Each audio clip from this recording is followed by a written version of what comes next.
আল্লাহ পাক রব্বুল আলামিন আহকামুল হাকিমিন আপনারে আমারে মা নামক কেমন একটা নিয়ামত আমার আল্লাহ আপনারে আমারে দিচ্ছে, যার মা নাই ওই বান্দারে জিজ্ঞাসা কইরা দিয়েন মা কি দন ছিল। যার বাবা নাই ওই বান্দাটারে জিজ্ঞাসা কইরা দিয়েন বাবা কি দন ছিল। আহারে মুসলমান, তিন কথার সাথী পাইয়া, তিন কথার সঙ্গী পাইয়া আজ মারে তুমি কষ্ট দেও, মারে তুমি আঘাত করো, মারে তুমি গালি দাও।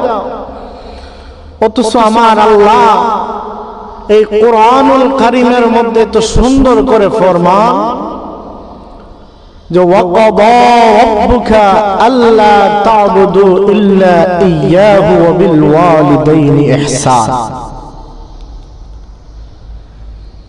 إما يبلغن عندك الكبر أحدهما أو كلاهما فلا تقل لهما أف ولا تنهرهما وقل لهما قولا كريما।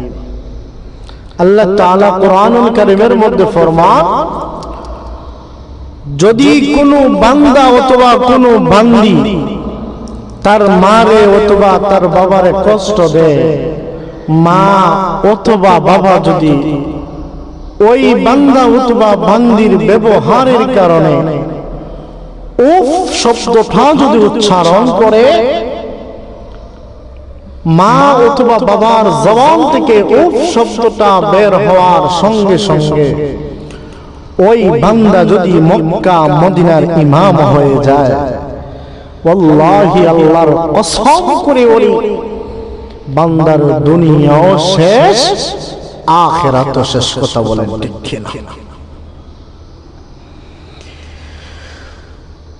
আমার মুসলমান বাবাজিরা, আল্লাহ পাক রব্বুল আলামিন আহকামুল হাকিমিন মা নামক কেমন একটা নিয়ামত আপনারে আমারে দিছে। ও বান্দা,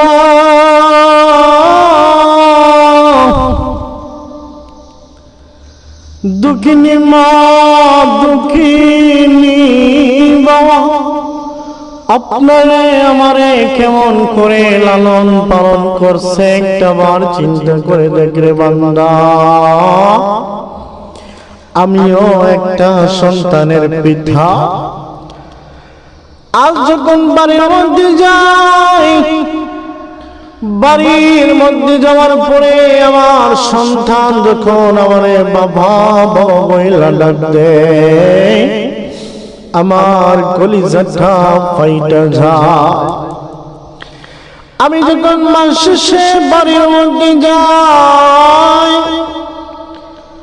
কোন ফল নিলে আমার সন্তান খাবে, কোন কাপড় পরলে আমার সন্তানকে দেখতে ভালো লাগবে, আমি ওইটা চিন্তা করি। আর যুবক, তিন কথার সাথী পাইয়া আজ তুমি তোমার মারে কষ্ট দেও, তোমার বাবারে তুমি কষ্ট দেও। চিন্তা করে দেখ রে যুবক,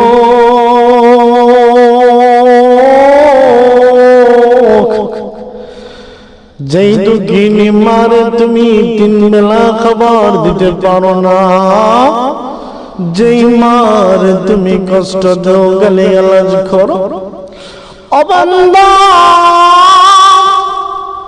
ওই দুঃখিনী মা 10 মাস 10 দিন তোমারে পেটের মধ্যে ধারণ করেছে। আরে বান্দা, যেই সময় প্রসব বেদনা বান্দার উঠে যাইত, ওই বান্দির যখন প্রসব বেদনা উঠে যাইত, এক একটা দিনের বেদনা এমন কষ্ট হইত, দুঃখিনী মা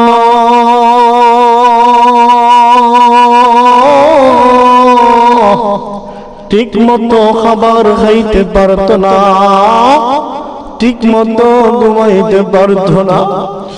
সন্তান যখন মায়ের গর্ভের মধ্যে আসে, মায়ের থাকা অবস্থায় মা যখন খাবার খাওয়ার জন্য মুখের মধ্যে যখন বাচ্চা নেয়, সেই মুহূর্তে ওই মা বমি কইরা বাচ্চা ফালাইয়া দেয়। একদিন, 2 দিন, 3 দিন করে 10 মাস 10 দিন ওই মা তোমাকে গর্ভের মধ্যে ধারণ করলো। তারপরেও শেষ না, তারপরেও শেষ না। যে সময় তুমি দুনিয়ার জমিনে আগমন করলা, দুনিয়ার জমিনে আগমন করার সময় ওই প্রসব বেদনা এমন কষ্টদায়ক বেদনা, দুঃখিনী মা তার চাচিকে ডাইকা ডাইকা বলে, শাশুড়িকে ডাইকা ডাইকা বলে, মারে ডাইকা ডাইকা বলে, গো মা সন্তান জন্ম দেওয়া এত কষ্ট, সন্তান জন্ম দেওয়া যদি এত কষ্ট আমি আগে জানতাম, আমি জীবনে কোনদিন সন্তান জন্ম দিতাম না। ওগো মা এই প্রসব বেদনা আমার সহ্য হয় না, মা আমার একটা দাওয়াই না দেও, একটা ছুরি না দেও, আমি আমার নিজের গলা নিজে কাইটা ফেলাই, এই প্রসব বেদনা আমি সহ্য করতে পারি না। ওরে যুবকের একটা চিন্তা করে দেখ, একটাবার চিন্তা করে দেখ, যে মুহূর্তে সন্তান দুনিয়ার জমিনে আগমন করে, দুঃখিনী মা ওই সন্তানটার চেহারার দিকে তাকানোর সঙ্গে সঙ্গে ওই সন্তানটা প্রসব করাইতে যে কষ্ট হয়েছে, সকল কষ্ট দুঃখিনী মা বইলা যায়, বলি সুবহানাল্লাহ। সকল কষ্ট দুঃখিনী মা বইলা যায়। আবার তারপর শেষ না, 2 থেকে 2.5 বছর দুঃখিনী মা তোমার গর্ভের দুধ, তোমাকে বুকের দুধ তোমার মা তোমারে খাওয়ায়। ও বান্দা, আজ তুমি বড় হয়ে গেছো, টাকা পয়সার মালিক হয়ে গেছো, গাড়ি বাড়ির মালিক হয়ে গেছো, বান্দা আজ তোমার মারে ভালো লাগে না, বাবারে ভালো লাগে না। বান্দা